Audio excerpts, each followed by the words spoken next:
એકવાર ડેડિયાપાડાના ધારાસભ્યોને જેલની બહાર લાવવા માટે આવતીકાલે ભરૂચની અંદર એક મોટી વિશાળ સભા યોજવા જઈ રહ્યા છે। આ સભાની અંદર શું થઈ શકે એ કંઈ નક્કી નથી, કેમ કે આદિવાસી સમાજ જે છે એ આવતીકાલે જે આવેદનપત્રને લઈને ભરૂચ ખાતે જઈ રહ્યા છે, ત્યારે જે એલાન કરવામાં આવ્યું છે કે આવતીકાલે ખેતર વસાવાના સમર્થનમાં એટલે કે આવેદનપત્રો મુખ્યમંત્રી, ગૃહમંત્રી, રાષ્ટ્રપતિ, જે અન્ય જે અધિકારીઓ છે એમને તમામને આ આવેદનપત્ર આપવામાં આવશે। આ રીતના જે અત્યારે સોશિયલ મીડિયા પર વાયરલ કરવામાં આવ્યું છે।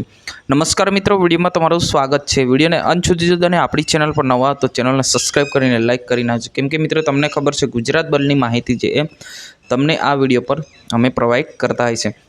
હવે મિત્રો આપણે જાણી લઈએ કે જે અત્યારે જે રીતના આદિવાસી સમાજ જે છે અત્યારે જે દુઃખીમાં છે, કેમ કે એક મસીહા, એક ધારાસભ્ય, એક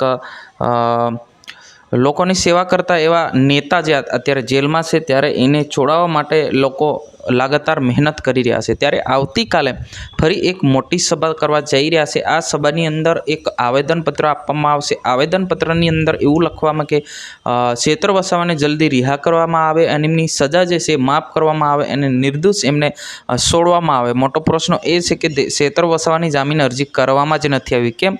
ખેડૂતોની કરવામાં આવી છે। એમની સુનાવણી 14 તારીખે થવાની છે।